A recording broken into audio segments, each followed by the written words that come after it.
Hi everyone, welcome to my channel and this is Teacher Ann. And please don't forget guys to please click like, subscribe, and post your comment. For today's video, ayan, gusto ko magbigay ng reaction tungkol dito sa situationship status ng ating si Papa Joms at si Baby Carla. So, syempre, pag-uusapan natin yan, ano bang ibig sabihin ng situationship?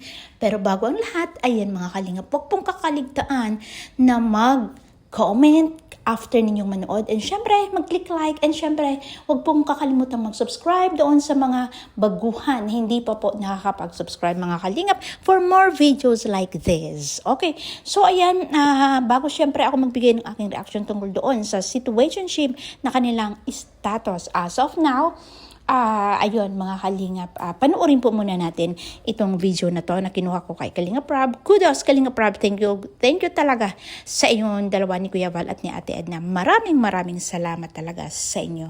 So ayan na kami ay nabibigyan ng chance na magbigay ng mga reaction katulad nito na gamit po ang Kalingap content. Thank you so much. So ay mga Kalingap, panoorin na natin at sana ho ay kalulugtan ninyo at katutuwaan. And syempre pakikiligin kayo ng pag-amin ni Papa Joms.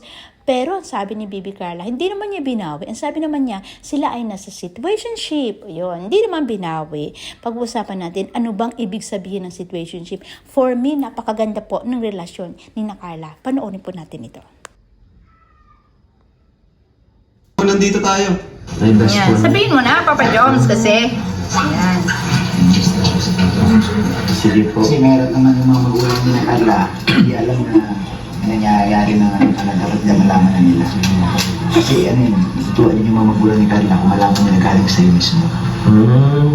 Tama. Ikaw talaga mismo ang galing talaga sa'yo, Papa Joms. Si Jo, Tama. Happy New Year. Ano po? Ayan si Amber. Tawa si tatay, oh. Happy birthday kay Amber. Nakita naman na po kasi kami. Kasi, Grabe, paligoy-ligoy ni Papa Joms. Sabay, diretso na. Happy birthday pa kay Amber. Nagpapalakas loob pa ito, ah. Kailangan lang po magpaalam. Magpapaalam na. Papa Jo, mas natutuwa ang mga magulang ni Carla. Ay, grabe, papaligoy-ligoy. Diretso na. At ako'y na-excite.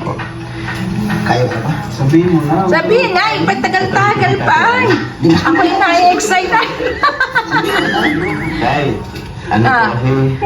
Ano, napakamot-kamot pa? Diretso na. Tay, tay. Di ba sasabihin lang po kasi ako, Ano? Ano pong formal. Para, siyempre, respeto na din po. Siyempre. Carla, umalis ha?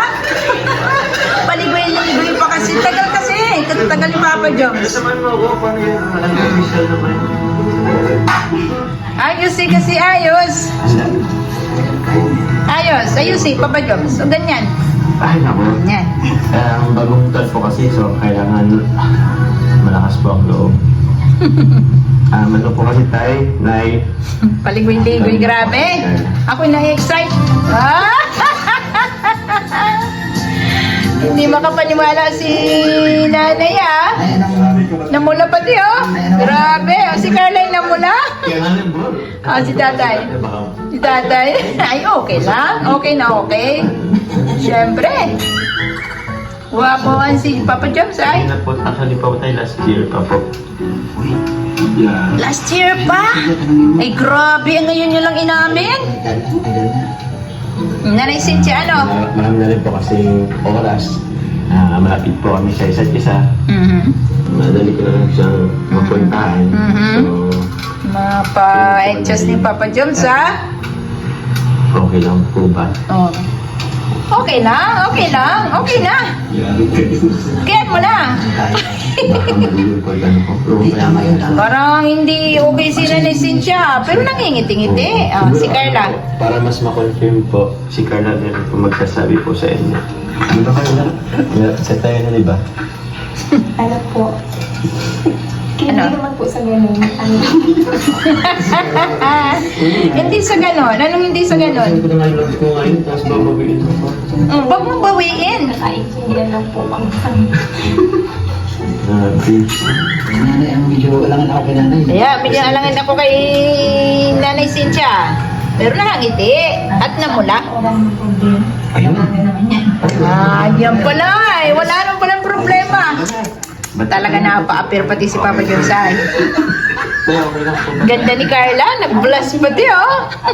May ganyan kayo maniligaw aki ko kaya. Halimbawa ang araw kayo, first time, sabi kayo. First boyfriend. Oy, swerte mo Papa Joms. Swerte mo. Paswerte mo ay. Umayos ka kay Carla. Huwag mong paiiyakin yan. Hindi man kayo nagulat na eh. Dahil po, Garo. Daiman. Hindi nagulat? Hindi nagulat? Siyempre, hindi magugulat. Eh, palagi naman na silang magkasama. Oo, alam na. Ano po, parang hindi na ako nabigla. Ayos na. Oo, hindi na talaga mabibigla kasi palagi naman na silang magkasama. Ang makabibigla kung iba ang mag-propose kay Carla, ang ibig ko sabihin, iba ang mag-sabi sa kanila na sila na. Di ba? Yun nakakabigla. Eh, Papa Jones yun eh. Di ba? Alam na sila na palagi magkasama. Ang sasaya naman, grabe. Ang sasaya ng pag-amin ng John Carl. Grabe, bongga. Kung ano masabi nila sa inyong kung ano, Advice? oh, advice sa kanya.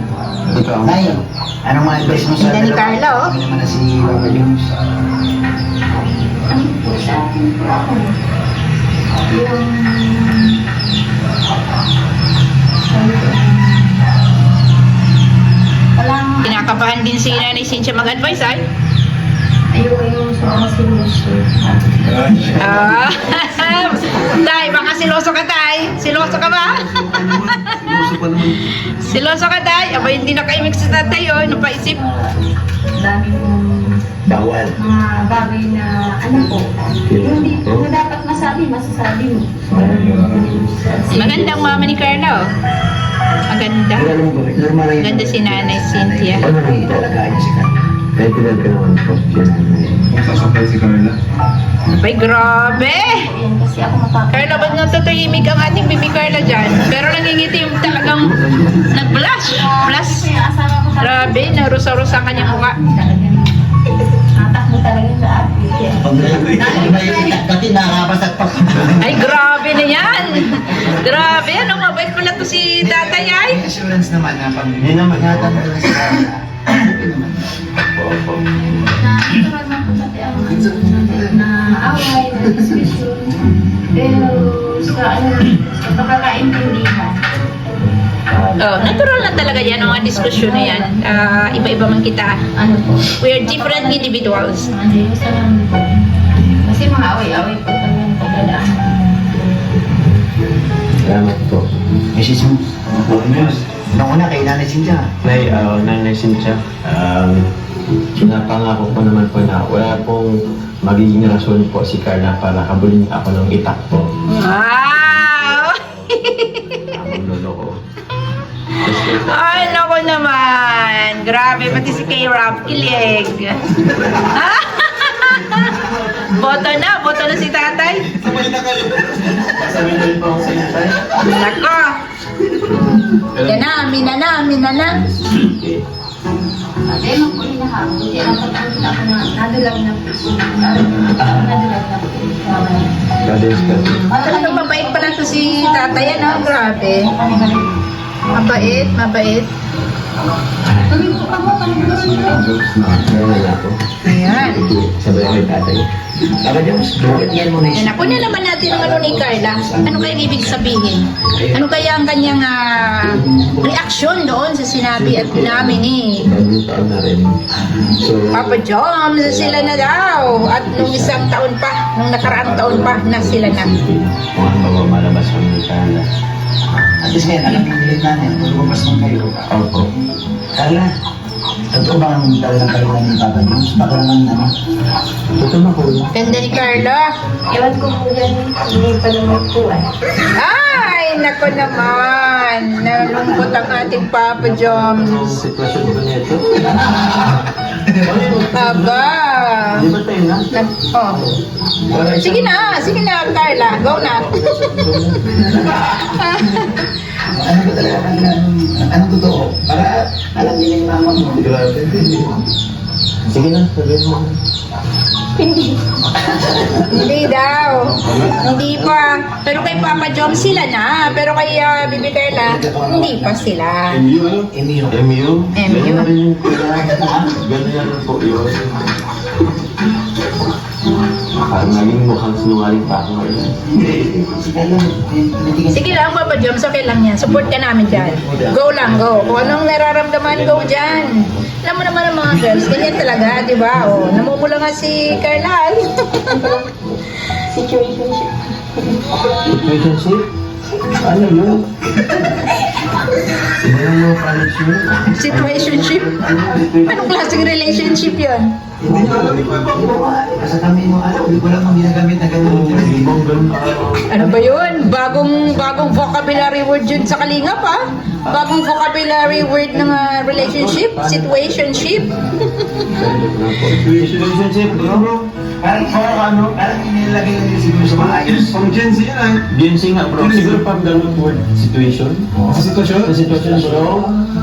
So, Depende sa sitwasyon. siguro dito, kasi andito sila na ni tatay. Hindi.